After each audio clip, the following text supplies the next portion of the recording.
I'm Kelly Siegel, and this is Harder Than Life, a podcast about self-love, self-awareness, business, and health. We tell outrageous stories and boil everything down to simple, practical advice you can start using today. Let's get living. Today's episode is going to be hit home run because my man Bryce Henson grew up in Michigan in a broken home riddled with addiction and first started his career at age 11. Sounds familiar. Working multiple jobs and selling blood plasma to fund his Michigan State education. Go green. Go white. Bryce is globally recognized leader, a leadership expert, and CEO of Fit Body Bootcamp. Welcome to Harder Than Life, my brother. My dude, Kelly, thanks so much for having me. Very excited to connect today. I want to begin with your story and why your story matters. And because it's just, like I said, you mirror me. You're a brother from a kindred spirit.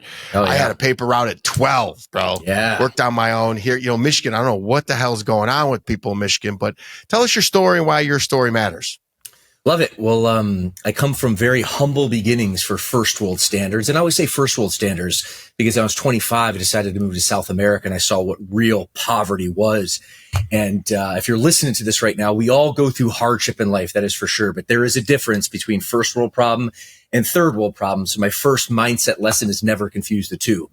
That in mind, my father was a drug addict, addicted to alcohol and gambling, not the trifecta for a good family upbringing. And my poor mother, managed that particular situation. And my first 10 years was spent in the South. Actually, Atlanta, Georgia was where I initially was born and raised. But my mom originally was from Detroit, Michigan. So the verbal abuse, the challenges, the fights and all that were growing and mounting. My father's alcoholism was growing and mounting. And then there became a situation where it became very clear we needed to get out of Dodge. And my mom grabbed all the courage and strength and she got herself and 3 kids, myself and 2 siblings out of that chaotic mess, thankfully with her life intact. And we moved to the state of Michigan. But it's interesting. I had a very volatile childhood. And if you're listening to this right now, if you've been a part of a family with addiction or gambling, volatility is the name of the game. Sometimes things were good, sometimes things were not. But overall, it was a really challenging situation. But what I found in life is even if you're a bad situation, why people are resistant to move is because while we moved to a better environment in Michigan, it was a very rocky landing for the first 5 to 10 years. And the reason was my mom was out of the workforce for, 15 years by the time she divorced my dad. And for the better part of 10 years, we used to run out of money before we used to run out of month. Thankfully, my grandma took us in. Otherwise, we would have probably been on the streets or a shelter. So had a very rocky start. However, Kelly, similar in that we come from the same cloth. It taught me work ethic. It taught me grind. It taught me hustle. And I always had this feeling of like responsibility for myself, for my siblings, even for my mom. And when I realized at a young age in the state of Michigan, and there were some loopholes, delivering the paper, which I did as well, was one loophole in terms of the hiring age. But in the state of Michigan, you have to be 14 to legally work as a W-2, et cetera. But there's a loophole. You can deliver papers. You can also referee soccer games once you get accredited, and you can start the accreditation process when you're 11 years old. So I was always hungry and a scrappy guy. So I asked my mom when I was 11, "Hey, Mom, can you enroll me into soccer school so I can start refereeing?" Which I did. So I did that for a couple of years and just hustle it out. By the time I graduated high school, I had 17 jobs within that period of span. And as you heard or you read in my bio, I ended up donating blood plasma, just scrappy to put myself through school. So all this to say, Kelly, that was my foundation. It was volatile. It was challenging, but it was literally for me. Life happens for you, not to you. And it really shaped my mind and the philosophy that I have, which is turning adversity to your advantage. I'm the man that I am because of that experience. Oh man, dude. I gotta the funny thing is if Michigan was an upgrade, it had to be really bad down in the South because there's parts of Michigan I grew up in were not good. But I had my loophole that we used in Michigan to work young. I lied. I lied and said I was older. That's how I put food literally in my mouth. My parents were never around. So that's why we get along well. I went to Western Michigan University instead of Michigan State, and most people that went to Western or Michigan State are working at McDonald's, but not us, right? That's it, buddy. That is it. I love the leadership, man. I'm always aspiring to be a better leader. So you put in here my personal mission. I teach leadership, promote capitalism, and defend free speech. Say more. Ooh. Well, I'll first start from the tactical perspective of leadership. So what I've learned in life is leadership is always the problem and always the solution. In fact, my leadership framework is lead yourself, lead your family, lead your empire. Before you can lead an empire of tens of thousands of people, which I do right now with Fit Body Bootcamp, you need to be able to lead your family. Before you do that, you need to be able to lead you. And I think for me, there's a lot of different ways you can be a better leader. And really, leadership is a learnable skill, just like learning a language or riding a bike. So the good news is the empowering news is if you're listening to this right now and you want to be a better leader of yourself or leader of others, you can develop those qualities and characteristics. I would say, though, factory installed, one of the things, the characteristics of strong leadership that I see in some of the best leaders are the feeling of responsibility. Because at the end of the day, leadership, there's a famous adage saying that leadership, or the burden of leadership can be a burden. And therefore you have to accept full responsibility for yourself, for your family, for your team, for your clients, your community in order to be a strong leader. But more than that, from a skill set perspective, discipline is at the forefront of strong self-leadership. And I believe, Kelly, we are at a huge leadership deficit right now in the world. And you can see it in two ways: the physicality of our population and the emotional intelligence of our population. Boom.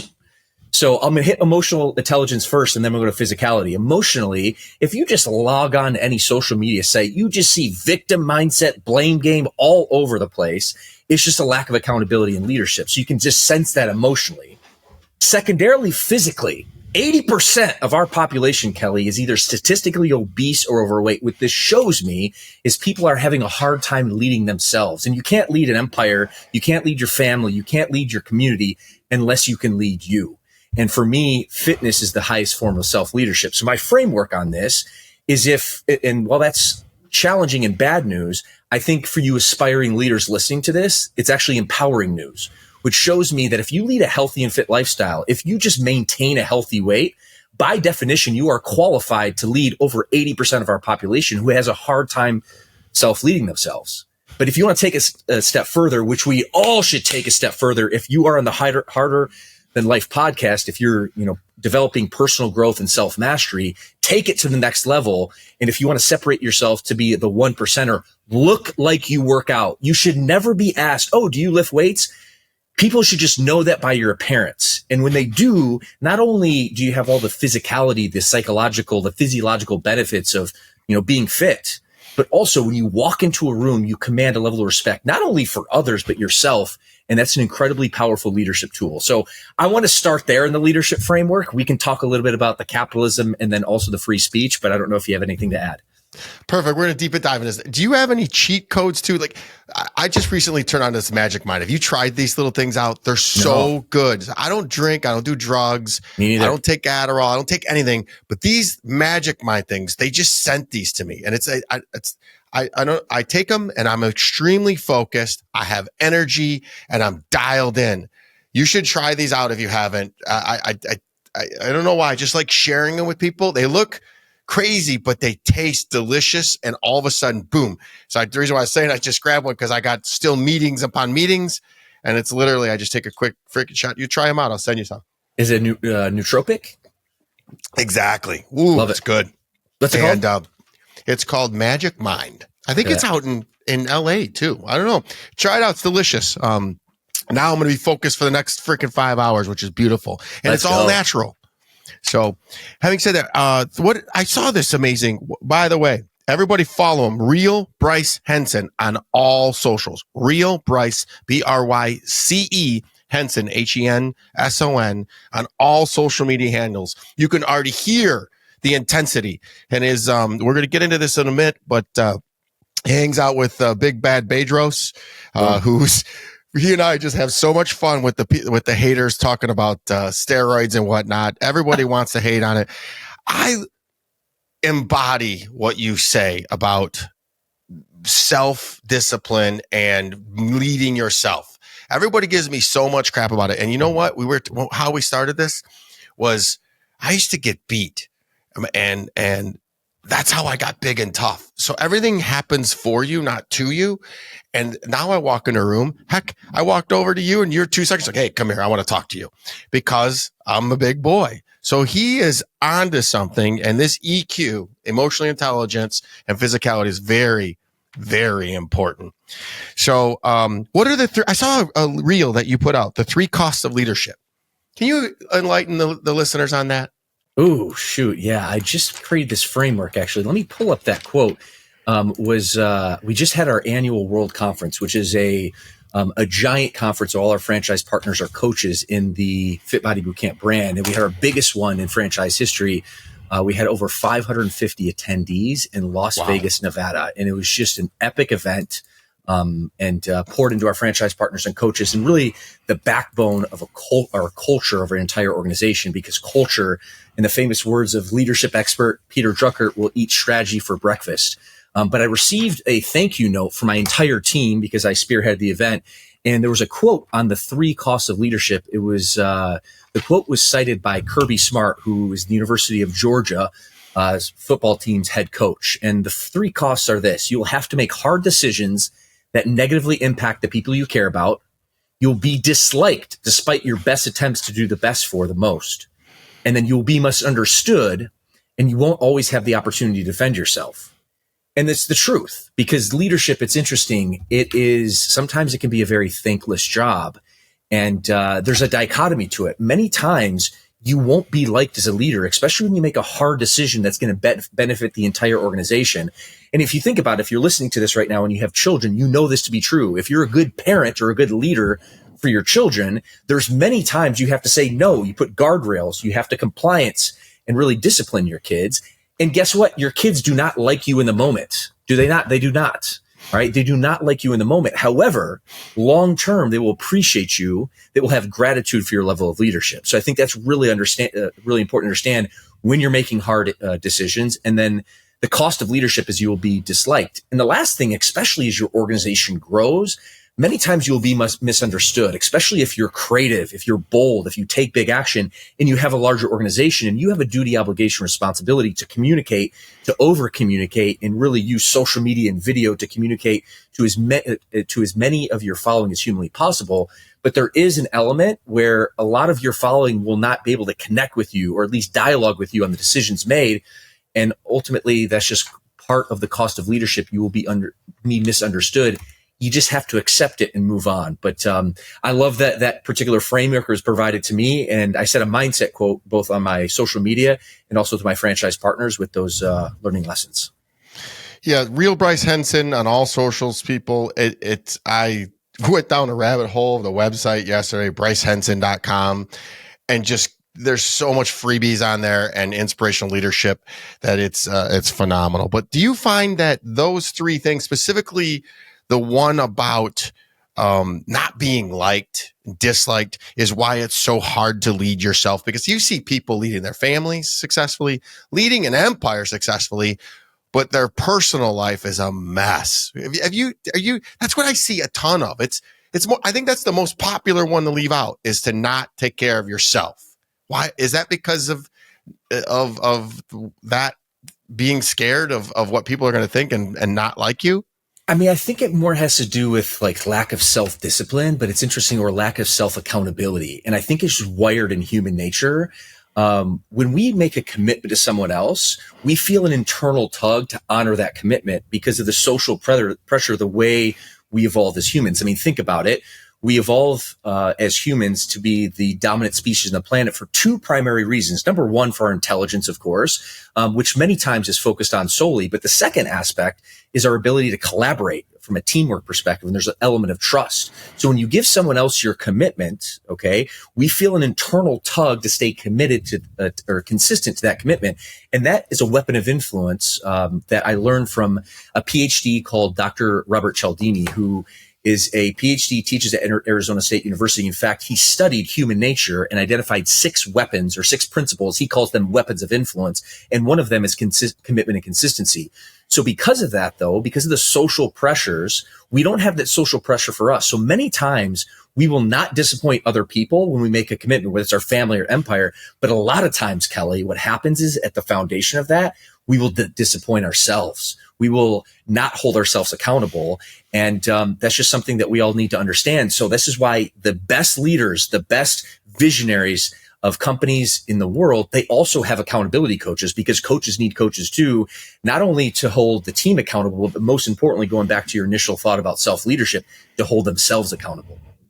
Yeah, I was just on my leadership or my coach's call just before this. I'm coached by Dan Martell, and he's the best in the business. And it's like he just said that. He's like, if you're not being coached and you're selling coaching, you're a fraud. I was like, wow, dude.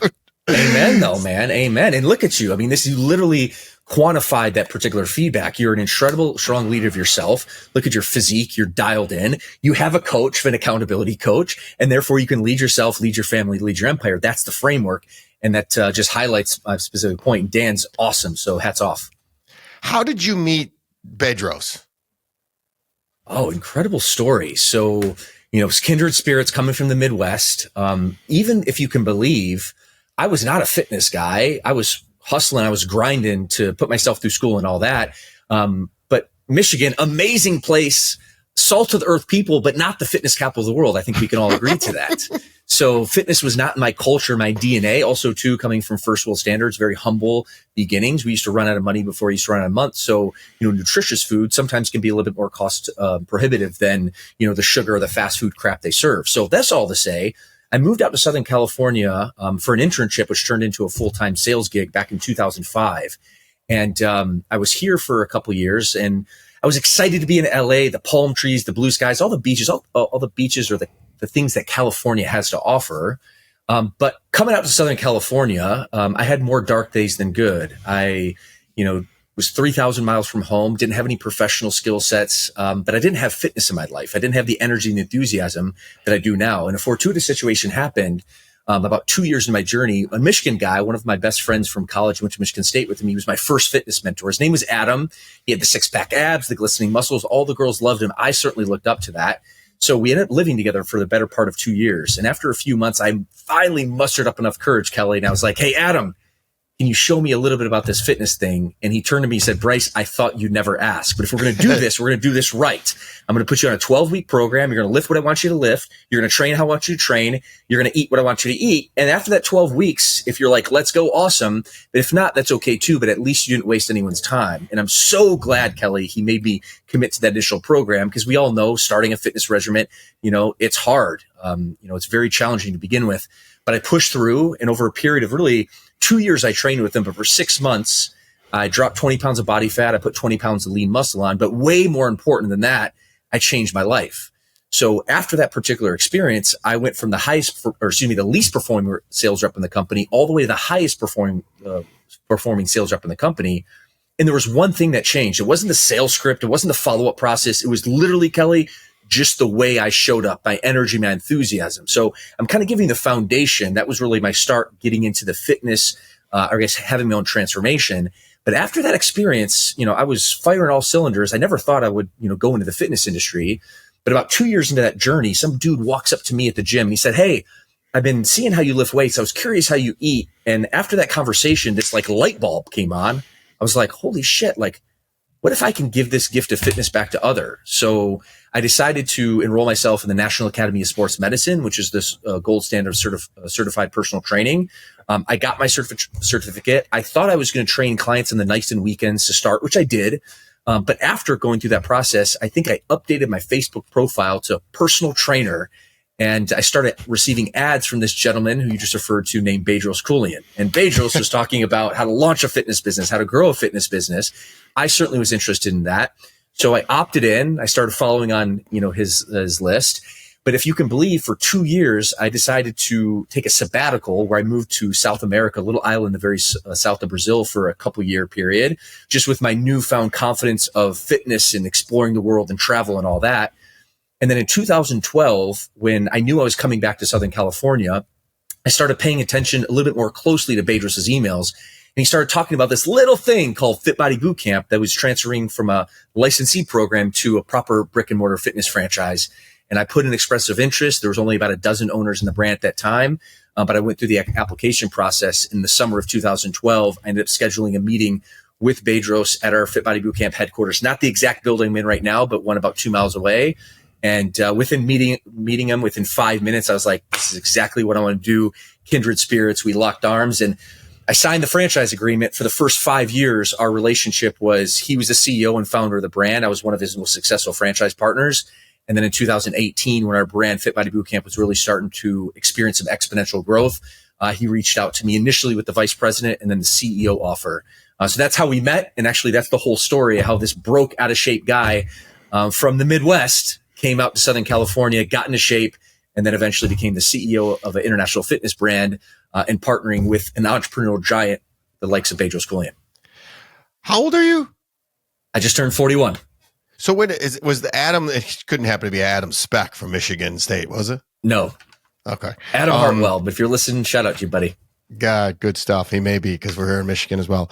I love what you started. Meet people where they are. So Adam met you where you were, didn't force himself on you. You were watching, and then you asked. I love that. And now I'm really seeing the similarities between you and Bedros, because I love his content where, he says, hey guys, I take testosterone, but it's irrelevant because you could take the same things I do and you won't get the results.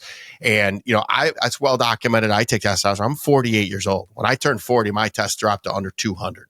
Yep. So and it's like, but then I always invite people to come to the gym. It's like, hey, would you meet me at the gym at 5 a.m.? I'm there every day. So come in here. I may be taking testosterone, but I'm on this thing called consistency and discipline. And then I add a little bit of intensity with it. And most people couldn't keep up with me. So I welcome that. I'll come out to California and train with you guys sometime. So I love that story. The little Midwest kid.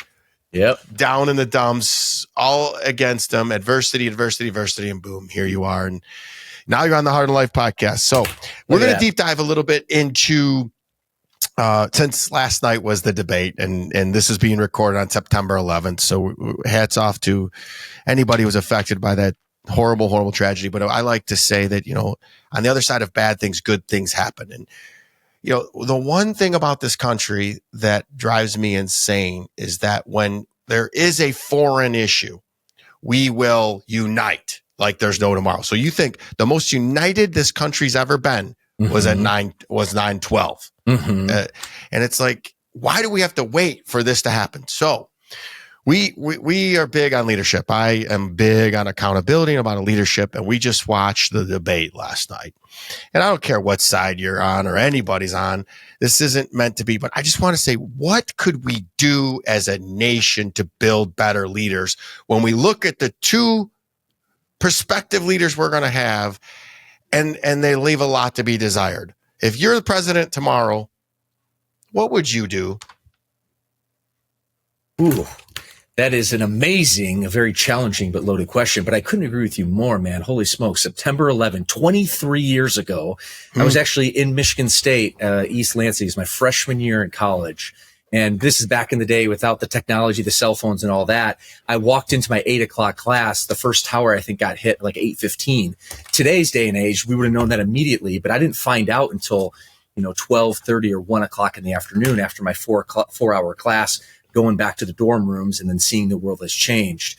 So to your point, a moment of silence and respect to everyone who was affected by that. But, it's just part of human nature.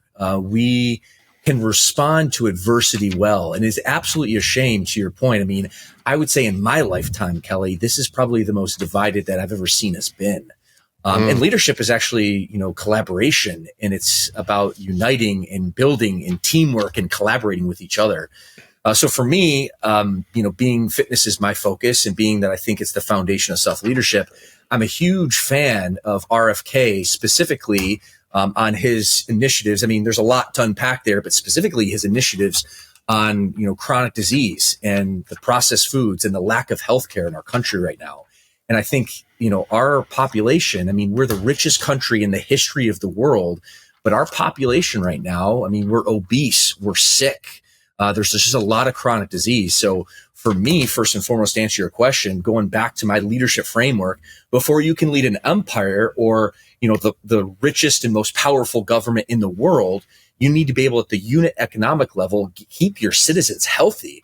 So I would support a lot of the initiatives that RFK has put forth specifically to clean up the nutrition in our schools, to remove processed foods, to remove a lot of the chemicals and the big pharma and all that kind of stuff. Because I mean, from my perspective, that is crushing our health. That is crushing our vitality and vibrancy as a nation. And you can't continue to, be the best in the world and have strong, united front if we're sick people. So to answer your direct question, I look at that from a leadership framework. I look from a health and fitness framework off my first principle of leading yourself. That would probably be some of the biggest initiatives that I would make if I was appointed to one of the most powerful, I guess the most powerful and probably the most challenging job on the planet. So I have an easy cheat code for us all. And here's maybe Bedros and you can put this together with your power. Why don't we put gyms at airports? I spend so much time at the airport. If there was a gym there, I don't care. I'd pay $100 cash every time. Amen. I would work that into I'd get there early and I would go in, I would work out, I would shower and get on the plane and be a happy man. Isn't that a brilliant idea? Let's go. We're going to deep dive into fitness body boot camp, but yeah, we'll do it right now. Heck, let's get into that. I just barely touched on the thing because, we could talk politics all day and every day. And, I'm a firm believer that there's ways to fix this stuff. But until we actually do real meaningful change, we're going to have more of the same. Oh, and this division and distraction is a part of the problem. And it's as long as there's the right and there's the left, it's divided states of America. So if we actually unite, we would see what's going on and that these guys aren't really serving us. This isn't a public service any longer. No. When they're spending $2 billion a piece to get elected, this isn't about us. Mm-hmm. And when I'm in the IT business, I have several ways to guarantee our elections work. If we're even thinking that our elections are illegitimate, we've got a problem in our society, in our country. That cannot be in a democracy. You have to have elections be sacred. And when it becomes the most popular, the most money funded person wins. I mean, look what your boy JFK, he broke from his family. 5 of his family members came out and said, we don't back this. Talk about courage. You tell me if a Kennedy breaks off and says, I'm backing a Trump, I'm listening. But it's so frustrating. I stayed up, so you want to talk about, I'm going to ask you your daily routines too. Is like, I have got to sleep. It's a non-negotiable for me. And I was up late and so fired up. I had to turn and I like to see everybody's reaction. So I'm flipping from CNN to ABC to everyone to hear what their summary was. And it just, that was sad, man. I hope we don't have another one. But I tell you what, even when we do, I won't stay up for it. It was a waste of time. They said nothing right from the get-go. Are we better off than 4 years ago? I got a news flash for you. Gas prices are double. Price of food is, they go to the gym, it's gone. Everything we do has gone up. How can we be better off? And I'm not trying to say I'm for Trump. So frustrating. What do you want to expand on that at all? No, I mean, well said. I agree with you 1000%. The answer is we're not. And I hope for strong leadership because as we talked about earlier in the show, leadership is always the problem and always the solution. And I do think there's a leadership void, not only in our society, but from our government for all the reasons and more. Starts at the top, man. It starts at the top. Always. And it's going to be somebody that comes in that's not a part of the system that's going to come in and change it. I've always said I'd like to see Matthew McConaughey run. When you ever hear him speak, he's just he understands people. And he reminds me of, and you're old enough still to remember, Ronald Reagan. He's an actor. The great communicator. There you go. All right. Fit Body Bootcamp has a unique approach to fitness. What do you believe sets it apart from every other fitness franchise? Number one, nutrition coaching. It's interesting. So many gyms and fitness franchises, they don't actually support nutrition, don't have a really robust nutrition protocol. And we know this to be true, Kelly. I mean, I'm on TRT as well, right? So just because you're on TRT or testosterone hormone replacement therapy doesn't mean that, hey, you go to the gym and all of a sudden you'll be Hulk. You need to put in the work. You need to lift weights. You also need to make sure that your nutrition protocol is very cleaned up because most people, in our country right now, 80% of them need to lose weight. And the best way to change your body composition is through clean nutrition. So I always like to start there. That's probably one thing for sure that is our unique selling proposition.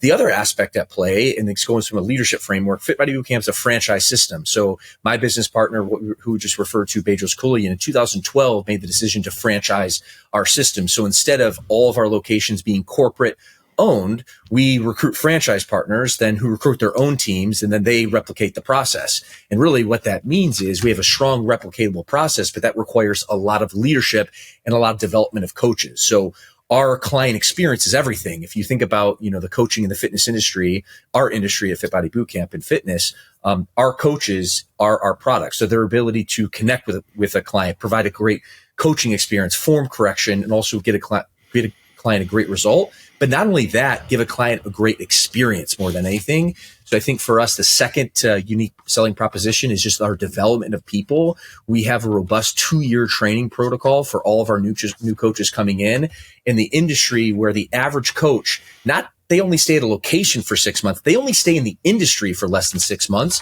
So I think from that perspective, between nutrition and then our development, internal development, it really translates amazing to the client experience and the results.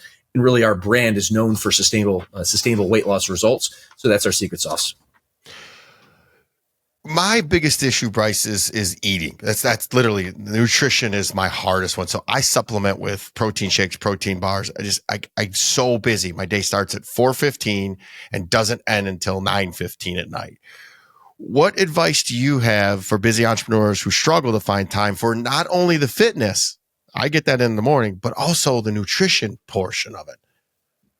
Well, coaching for me, I'm in the coaching business. I run gyms, and Fit Body was a franchise model of fitness locations or transformation centers, I like to refer to them. But more than anything, you break it down, it's a coaching program. And we talked a little bit about this earlier. When you lead others, when you lead yourself, you need strong accountability. And the vast majority of times, people will be accountable to other people, but they'll lose the accountability themselves. So my big go-to is, if you're struggling with anything in life, I'm going to talk a little bit about me. I'm struggling with my flexibility. That's my weakest part of my fitness routine right now. And I can try until I'm blue in the face, but to do this on my own, the best way to go about this, I just hired a stretching coach. So now I have accountability, a guide, if you will, who's going to take me through. And that's going to be the same recommendation, Kelly, for you and your audience who is listening to this. It's like, hey, I struggle with flexibility. I struggle with nutrition as well. Get a nutrition coach. They are going to exponentially help you be able to provide you guidance first and foremost, be able to provide you the blueprint that you need to find success. And they're going to be able to hold you accountable, which are 3 important pillars to success. So that would be my strong recommendation if you're listening to this in any aspect of your life. The second very tangible thing would just be, I invest in meal prep services, because similar to you, we're cut from the same cloth. I'm up at 4. I'm usually in bed by 8:39 every single day. So I just run it hard. I'm basically run it all the way through. I grab 2 protein shakes. I have some snacks, but I also have some meal prep as well to help me aid me in that process. That's more of a tool, but those are some examples that I've used in my daily routine to level up my fitness that I know your audience can also get value from. Do you guys have somebody that you recommend? We partner with Clean Eats. Do you guys have anybody? We don't from a food service or food prep perspective, but Bedros has our sister nutrition company, Truly Nutrition. So we have our protein shakes and our greens and our immune shots and all that. But specifically in terms of a food partner, we don't. And what we found from a national level, that's a little bit more challenging. So a lot of our franchise partners partner up with their local, food preps to be able to provide that service to their clients. I became good friends with the CEO, their husband and wife. They're really good people. If you ever want an introduction, he's a good dude. But you talked about flexibility, though. You ever want to laugh is watch me at a golf swing. I have zero flexibility. Even tying my shoes is difficult. I'm with you, man. Holy smokes. Is your shirt Flip the Switch? Is that Coach Bert's book? No, this is actually Bedros's kind of tagline for his new book. He runs an event called BK Live, or Bedros Keuilian Live, which the first one of this particular branded event happened in fall of 2013, which is where this shirt came from. But ironically, I'm flying out to Phoenix tomorrow to give a keynote for the second annual BK Live in Scottsdale, Arizona this year. That's very nice. So besides the online evolution of fitness, how has the fitness industry evolved in recent years, and what trends are you seeing that business owners should pay attention to? Well, it's interesting. I think the biggest trend that will just always continue is technology. So technology is advancing at a very, very rapid rate. So I think, if it doesn't matter actually what industry you're in, you need to understand and need to be open-minded to adapt and implement new technology, because technology creates efficiency. It allows you to time collapse, and it allows you to create more income and impact, which is the name of the game. But for my industry, interestingly enough, while it's changed so much over the last even 10 years, especially group coaching and group fitness, technology is an incredible tool. But for my business, first and foremost, more than the nutrition coaching or the fitness coaching or the fitness industry, I'm in the people industry. I'm in the people business. And there's something super magical about humans connecting with humans. I mean, we're tribal. When we met at an event, Amberley Lagos event earlier in this year, kindred spirits, initially we're connected, right? And that's just the value of human connection. So for me, what I've seen from a technology front is a lot of evolution, but I've also seen other companies focus too much on the technology, specifically in the fitness coaching space, and they lose sight on the real value, which is the relationship, the connection. So for me and my vision of leading my organization, technology focus will always be there. We've developed a few different pieces of software to help with our coaching, but by far, going back to your initial comment about, hey, what's the separator for Fit Body Bootcamp? Aside from nutrition, it's team development, because we need to continue to develop our team so they can be better connectors and coaches of people. So that's what I've seen specifically, I guess, industry agnostic, and also specifically within the fitness industry. Yeah, and I'm going to, besides your social medias, the real Bryce Henson, I want a bigger call out, and it'll be in the show notes, but you guys are part of this Legacy Tribe coaching program. It is extremely affordable. It's $299 a month. Join the wait list. The link will be in the show notes, guys. It's too funny because I was looking at it, and it's almost verbatim of what our coaching program. So this isn't rocket science. It's just different spins. You guys got a better people or further ahead, but we're teaching the same thing. And that's why we're, as you said, kindred spirits. So the show notes to join the wait list, to work with Bryce, to work with Bedros will be in the show notes. It is called the Legacy Tribe Coaching Program. Don't forget the real Bryce Henson on all social medias. And he's also got this Fitness CEO podcast. How'd you start that? What was that? Oh, dude. Thank you, by the way, first and foremost. And yeah, man, kindred spirits, and everyone needs coaching, going back to the accountability. Yep. So that's the foundation right there. So if you're listening to this right now and you don't have a coach, you need a coach for whatever your bottleneck is in life, for sure. Let me jump in there for a second. Guys, there's coaches for $50 a month all the way to freaking 50,000. So there's somebody out there for everybody. Even Bedros, I see your advertisements, less than $10 a day. So there is somebody out there, and I highly recommend getting a coach. I have probably 3 of them right now. Amen. Well, forget me. I'm all fired up about that. What was the direct question again, Kelly? It was just, geez, I got all excited too. We were talking about how'd you start the podcast. Oh yeah. So back in 2021, following and working with Bedros for a long period of time since 2012, understanding the value of platforms and podcasts and content creation, not only from a leadership perspective, but from a marketing perspective as well. So if you're listening to this right now and you're, the CEO of your business or an entrepreneur ready to start your business, you need to focus in on leading yourself and becoming a strong leader, but you also have to understand the marketing game as well, because marketing allows your message to get out.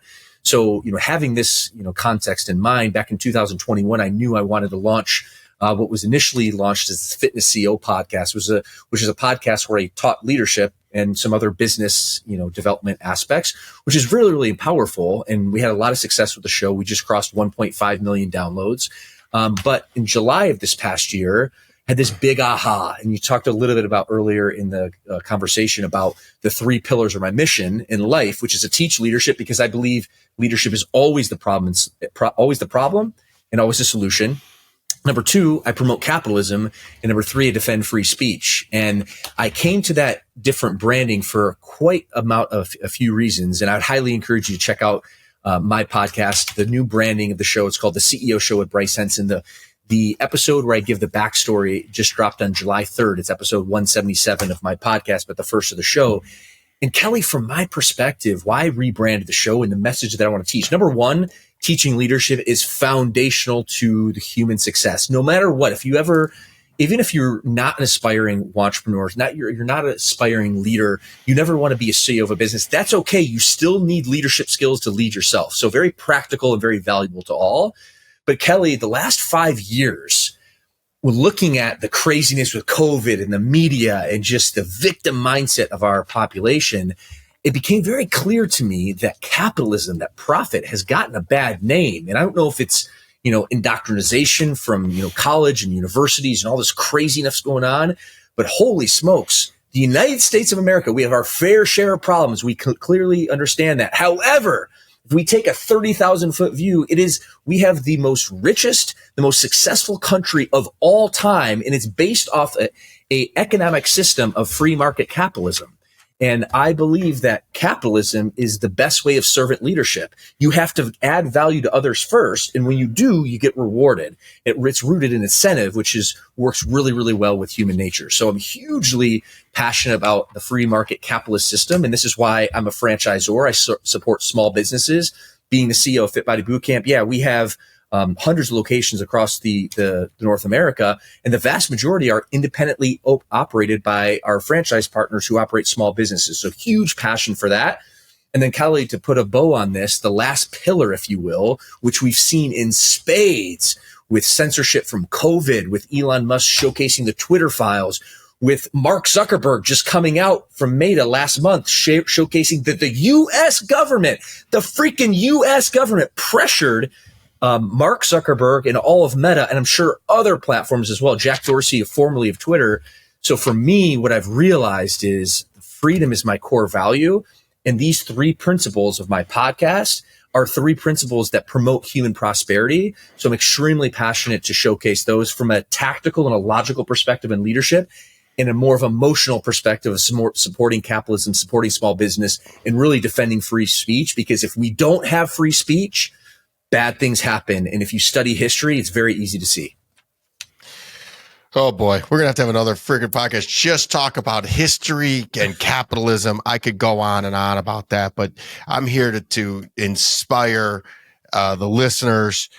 But what you're really saying here, leadership, capitalism, free speech, emotional intelligence, it's the art of communication. Because if you listen to the debate last night, the adjectives that they used, and I'll tease Trump. This guy's a multi-billionaire, and the small adjectives that he used, the best. It's like, really, you can't articulate anything better than it being the best, and they're good people. And let's what does it mean to people? And so I had Amy P. Kelly on, John Gordon from John Gordon's company. Yeah, I saw. And she talked about.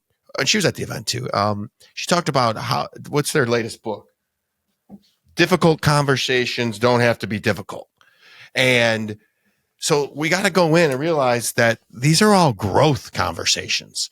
So you can be a not so great leader, but have the conversation and lead into it and grow from it and become a better leader. So what you're really talking about is communication, and communicate some more. And that's what we're missing in this world. And that's the tenet of strong leadership, is the tenet of really, for us being successful as humans. It's the foundation of what connects us, which we just talked about is strong leadership as well, as the opposite of divisiveness. So man, we are speaking the same language. Love this. Bryce, I just adore you, man. In any way that I can help you in any way, shape, or form, man, always reach out. You have my cell phone number. But let's take that communication, that leadership, that capitalism, that free speech, that emotional intelligence, and put it all into personal branding. How important is personal branding for entrepreneurs, especially in the health and fitness industry? I mean, it's everything these days. And the reason this is people do business with people over faceless companies. That's just the fact of the matter. People, we are attracted to other human beings. We are tribal. We talked a little bit about this evolution. There's 2 factors at play: our intelligence and our ability to connect and collaborate with other people is really the foundation of that. So I just think that from a tribal connection perspective, that's extremely, extremely important on the way I look at things. I'm going to give you more advice that I know you know. God gave you 2 ears and 1 mouth for a reason. So listen twice as much as you speak. Seek to be interested rather than interesting, and you will get you farther. Always, always, always lead with love and try to do it a win-win-win for everybody. Not if anybody loses, we all lose. So I'm going to get into some fun questions. I know we got a small time crunch, and I'm going to have you back on because we can talk forever. Love it. If you could have, these are funny ones. I'm so sorry. If you could choose one cheat meal for the rest of your life, what would it be? And what would you still make? And would you still make your Fit Body Bootcamp class the next day? Yeah, yes, I would definitely make my Fit Body Bootcamp session. Let's go. We're professionals here.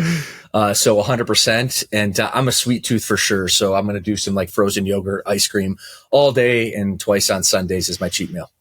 My favorite thing is my favorite song is Flow Riders. I only came for the cake. And I was at Craig Siegel's wedding this weekend, and they fed us so late, and my girlfriend's like, let's go. And I'm like, I am not leaving until I get cake. And the second I got cake, I was out the door, and I left at midnight. So yeah, I'm like you, but I'll burn that stuff off in my sleep, I think. So yeah. What's the most ridiculous fitness myth you've ever heard? And did you have to really try hard not to laugh when somebody told it to you? Oh man. My business partner, Bedros, is just absolutely hilarious. He talks about the shake weight, like back in the 90s or whatever the case may be, the infomercials. He's like, well, you just like get hold this thing. People got to go Google that shake weight, guys. It looks, I'm going to be earmuffs if there's kids in the car. It looks like you're performing, a hand job. The old shushing. It is so funny, the video. Sorry. Shake weight. Go ahead. So I would say, it's probably borrowed from Bedros, but dude, like so hilarious. And, you got to love human nature. We're always looking for solutions, but holy smokes, man, sometimes innovations and we can be gullible for sure. And that is a huge myth that you want to avoid like the plague. Exercise, train mean, train with intentionality, clean up your nutrition, put away the processed foods, whole meals. If you drink water and sleep, just doing those few things, you will dramatically change your fitness in your life. It literally is that simple. Yeah. Eat, sleep, drink. Eat, sleep, drink, train, and eat. I said eat, sleep, drink, and train. That's it. We all have that one exercise we secretly hate. What's yours, and how do you convince yourself to do it anyway? Well, I go to Bootcamp, which I absolutely love because that's my business. But our program is designed for middle-aged men and women who their biggest focus isn't necessarily getting jacked in the gym; it's sustainable weight loss. So we do some bridges and bird dogs, which are not my cup of tea, but I do them as part of the process. I know mobility is very important. But for me, that's my least favorite exercise. On the flip side, my favorite exercise by far is like a cardio burpee, because I like the strength training, focusing on my chest, my arms, and my upper body, but getting the burpee in there and you do like 2-minute circuit of that, you are dying. So it's a little bit of strength and cardio all wrapped up into one. Have you done Ben Newman's 4-4-4 workout yet? No. Yeah. If you ever see him and he asks you to do it, just punch him in the face. It sucks, dude. He does everything at 4-4-4 because 44 was his favorite number. So we're doing it at that event, as a matter of fact. Yeah. At 4 a.m. in the morning or 4:30 in the morning. And I'm like, why is it 4-4-4? He's like, that's my favorite number. I go, so we're doing it. And he's sitting there talking to me. And it's like 44 seconds or 4 minutes, 44 seconds of plank. And then followed by 44 jumping jacks. And it takes about a little over an hour. I couldn't walk for a couple of days. But the moral story is I'm sitting there doing it. He's just talking to me, getting to know me, asking me questions. And I said, why couldn't your favorite number be 11? It's like, Bryce, I'm telling you, it was nothing but our body weight. And Eric Rock was texting me the night before. He's like, dude, I'm telling you right now. He's like, you're a weightlifter. It is going to be the hardest thing you've ever done. So if you ever have the chance to do it, do it. But don't say I didn't warn you. So, well, Kelly, dude, that's a great point too, because people think they need all the machines and like all the stars need to align to have the perfect training environment. You just talked about like a 4x4 or whatever what it was, body weight, literally with some intentionality, even like a 20-30 minutes if you have in your day, because people always make the excuse, I don't have time to work out. Well, maybe you don't have time for a 2-hour CrossFit workout that would be good for you, but crush you. But if you have 20-30 minutes a day, get your workout in, do some body weight workouts. Movement is the best medicine. I was in New York at Long Island, and I couldn't. The gym was horrible, so I just went into the hotel room, did push-ups, sit-ups, or push-ups and crunches. and knocked it out. And hey, I had to get it done because if I don't move my body, I don't feel right. So what's one thing about you that people might be surprised to know? I would say, I mean, I'm a recovering drug addict and alcoholic. So interesting. It was very humbling as I shared with you my story, my father, and we got out of Dodge when I was 10 years old, which was so grateful on one hand, because I saw a little bit of the chaos, but I was too young to fully understand it. But it was a very humbling moment in time to know that that chaos caused with addiction to drugs and alcohol would resurface in my life. It's a very genetic concept, I guess, situation. So for me, that's probably a surprising thing, but also too, going back, things happen for me, not to me. Things happen for you, not to you. You're listening to as the audience member.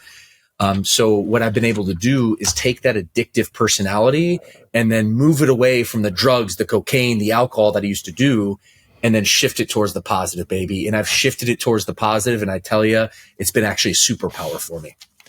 So you like the cocaine, and no wonder that you do fitness body boot camp, because it's like you get tomorrow's energy today. That's why that stuff was so good. How long you been free of that garbage? So December of 2016. So at the time of this recording, 7.5 years. And if I stick through it on December 31st, it'll be 8 years of sobriety against alcohol. Wait a minute. You quit on December 31st or January 1st? No, it's December 31st. You know, that was my last day too. Mine was 2017, 2018. Good for you, yeah, man. 119 was my sobriety date. January 1st, 2019. So again, kindred spirits. And you know, it wasn't that I just, it's well documented. I just wanted to try it out, and boy, is this the best way. I wasn't really hurting anybody or hurting anything, but I just knew I was putting an artificial ceiling. Like you said, addicted to chaos, man. It's the way we grew up. It's just a chaos, man. So 2 more questions. Number 1 is there something I haven't asked you that you feel compelled to share? So thank you for sharing that. And I didn't, we only got a quick hour, so I was hitting the highlights. And so is there anything you want to share that I didn't ask you? I love it. No, I mean, probably my message that I want to leave the audience with is just adversity is your advantage. And, you know, Kelly, you know, coming from a very similar background, 100%. And I look at today's day and age. I mean, you know, you can be victimized, but never be a victim. Never be a victim. And there's a difference on that. Victim is an ongoing way of thinking about poor me, the I don't have any luck, woe is me, etc. You can have bad things happen to you. We all do. This is just a sign of being alive. You know who doesn't have bad things happen? Dead people. So the fact that if you have adversity and challenge, it means it's a sign of life. You got some life in you. You got some fight in you. Keep moving forward. But look at that and then reframe it. And, you know, Kelly, from my perspective, if you look at the worst moments in my life, you know, from, you know, growing up with my father to getting out of Dodge and the chaos that ensued there, but it made me tough. It made me resilient. It allowed me to understand what work ethic was. The worst decision or the worst moment in my life in December 2016, when someone who was near and dear to me that I loved to a T had a problem with alcohol as well. And I certainly did as well. And I realized there's probably nothing that I can do to physically remove alcohol from this person's life, but I can level up and I could lead myself so I can lead my family, lead my empire. It was the worst decision of my life, but it ended up becoming the best decision of my life because I removed alcohol and drugs from my life. So the commonality of my life experience, every big breakthrough I've had, every big level of success I had, there's always a catalyst of being the lowest point in my life. So my strong, passionate plea is reframe whatever adversity and challenge has happened or hit your doorstep and make that your advantage, which is my passionate plea. Good grief. Thank you for that. I always say adversity just left. It is here or it is on its way. So you're absolutely right with that. Dead people. It's the only people that aren't stressed or living life. I think you just nailed this question, but I'm going to ask it another way. What's it mean to be harder than life? Ooh. I love the quote, and I just when I learned of your podcast name, I was like, dude, that is crazy because life is hard. Life hits hard, and it reminds me of what the famous Rocky Balboa movie quote, like life hits hard, it's coming at you. And I can't recite it specifically, but you know that quote. But at the end of the day, It's, you got to hit harder than life. Life's going to hit you, but you got to get up. You have to walk with tenacity and realize, you're going to get hit, but you got to keep moving forward. You're going to hit again, but you got to keep moving forward. And that's where success is found.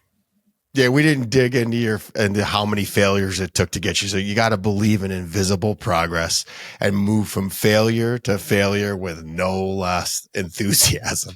I'm getting my teeth kicked in like there's no tomorrow right now because I own a company, but I just know that it's all paying off. I own an IT company that's just, we're slammed because of all the cybersecurity issues. And it's like, I'm buried and I didn't get to the gym today. It's one day I can't and I got to go to another meeting after this, but I get to spend time with you. I am blessed. I am fortunate.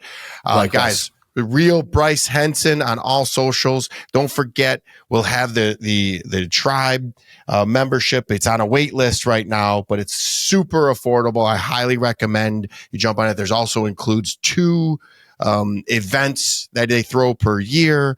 That'll be in the show notes. Bryce, thanks for playing, man. Fit Body Bootcamp, doing good for everybody. Follow Bryce and check out his Fitness CEO podcast. Appreciate you, brother, man. This was an awesome show. It was great to connect early this year and love to continue the relationship. Appreciate your time. Please rate and share this podcast. I'm active on all social platforms and love to hear from my Siegel supporters. Each and every episode is sponsored by my company, National Technology Management, the easiest and best IT company to do business with, delivering peace of mind with technology every day, even simplifying cybersecurity. Visit trustntm.com for more info. Until next week, be harder than life.